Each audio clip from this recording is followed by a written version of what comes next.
Form सी के मुताबिक जितना दिया गया और मशीन में बंद होके स्ट्रॉन्ग रूम में बंद कर दी गई, उस डेटा को कितना भी आप बात है हम लोग करें, उसको चेंज कैसे कर सकता है? कोई जादूगर ही कर सकता है।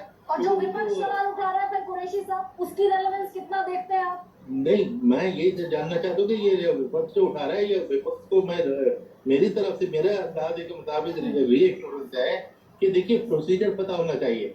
जब आपको मैंने बताया कि जो कोड खत्म हो गया तो मशीन में तीन सील लग गई और आखिरी सील के ऊपर आपके एजेंट के दस्तखत है, और जब वो मशीनें वहां से चली स्ट्रॉन्ग रूम के लिए तो आपको इनवाइट किया जाता है कि आप हमारी मशीनों के पीछे पीछे गाड़ियों के पीछे चलो, और उसको पैरामिलिट्री गार्ड करके स्ट्रॉन्ग रूम में ले आती है।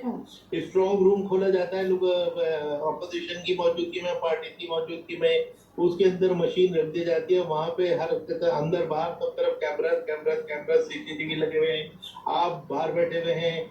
3 टियर सिक्योरिटी होती है स्ट्रॉन्ग रूम में। इनर रिंग में होता है पैरामिलिट्री, दूसरे रिंग में होता है स्टेट मिलिट्री आर्म पुलिस, तीसरे में होती है डिस्ट्रिक्ट पुलिस, और उसके बाद पार्टी से कहा जाता है कि आप इसके बाहर अपनी चारपाई डाल के ये बैठे रहिए, तो सुबह शाम 2 महीने तक मौज कीजिए, पानी वानी कन्वीनियंस कंफर्ट का इंतजाम कर दिया जाएगा। खाना इलेक्शन कमीशन नहीं देती, खाना लेकिन कुरैशी साहब ये आपकी भी समझ से परे है, क्योंकि हम भी जो गुणा गणित समझने की कोशिश कर रहे थे वो यही कर रहे थे कि अगर 17C साइन हो गया तो फिर उसके बाद ये वोटिंग परसेंटेज के बढ़ने की बुनियाद क्या है, ये कैसे बढ़ा? ये आपकी भी समझ से परे है। ये मुझे भी नहीं मालूम, और न तो ये कि उसकी बुनियाद क्या और उसका इम्पैक्ट उस मशीन पे क्या होगा जो ऑलरेडी सील हो चुकी, और सील होके उसके नंबर अनाउंस हो चुके, तो उसमें कि 2% बढ़ गए, वो कैसे मशीन के अंदर जाएंगे? मशीन तो सील हो चुकी, और सील होने के बाद ही टिकट 21C फॉर्म भरा गया था, और उसके ऊपर प्रिजाइडिंग ऑफिसर के दस्तखत हुए थे, और पोलिंग एजेंट के दस्तखत हुए थे, और उनको दे दी गई थी। तो ये उस मशीन के अंदर डेटा कैसे चेंज होगा? ये तो पॉसिबल है, संभव ही नहीं है। लेकिन चुनाव आयोग ने बाकायदा अपना जो फाइनल जो डॉक्यूमेंट रखा उसमें डेटा बढ़ा हुआ है। नहीं, मेरी समझ में आता कि ये चुनाव आयोग इतनी, आप कहते कितने लोग मुझसे ये सवाल कर चुके हैं, चुनाव आयोग जो खुद ये वजाहत क्यों नहीं दे देता? क्या क्या आफत है उनको कि किसकी परमिशन की जरूरत है? एक प्रेस कॉन्फ्रेंस बुलाएं, सारी चीज समझाएं। पूरा हिंदुस्तान हिला हुआ है, स्पेकुलेशन कर रहा है, वो चुप बैठे हुए। ये चुप्पी का ऑप्शन उनको नहीं है। नहीं, वो तो जवाब दे रहे हैं, वो तो जवाब दे रहा है चुनाव आयोग ने। खड़गे साहब की चिट्ठी पर जवाब दिया कि वोटर में कंफ्यूजन पैदा कर रहा है इंडी गठबंधन।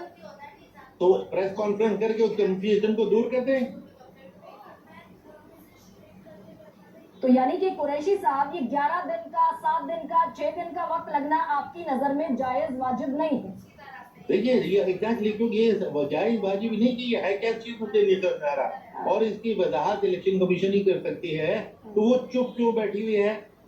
और सारे देश में डाउट डाउट सस्पिशन हर किस्म के हो रहे हैं, गलत सलत झूठे सच्चे, वो ये अनसर्टिनिटी, डेमोक्रेसी के ऊपर क्वेश्चन मार्क, ये सब इसको निप इन द बड जो अंग्रेजी का शब्द है, वो क्यों नहीं कर रहा है?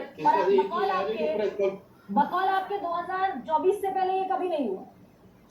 नहीं, कहाँ हुआ? 19 में 2019 में उन्होंने डेटा के चीज में उन्होंने तो बल्कि कहा था कई महीने लगते हैं, which is to my mind out rubbish, क्योंकि मैंने आपको प्रोसीजर बता दिया। तो रियल टाइम डेटा है कि जैसे जैसे आप लोग जाते गए वो नंबर बढ़ता गया, और शाम को कितना टोटल हुआ, वो पोलिंग बूथ बंद ही जब किया जाएगा जब ये डेटा 17C का अनाउंस कर दिया जाएगा, उसके बाद ही पोलिंग बूथ बंद होगा। तो पोलिंग बूथ बंद तो होता ही है। बिल्कुल। तो कुरैशी साहब, जब बतौर फॉर्मर चीफ इलेक्शन कमिश्नर ये आपकी समझ से बाहर है तो एक आम इंसान कैसे समझेगा? लेकिन फिलहाल एहतरामन बहुत बहुत शुक्रिया आपका, एहतराम भी और शुक्रिया भी, बहुत धन्यवाद आपका हमारे साथ जुड़ने के लिए।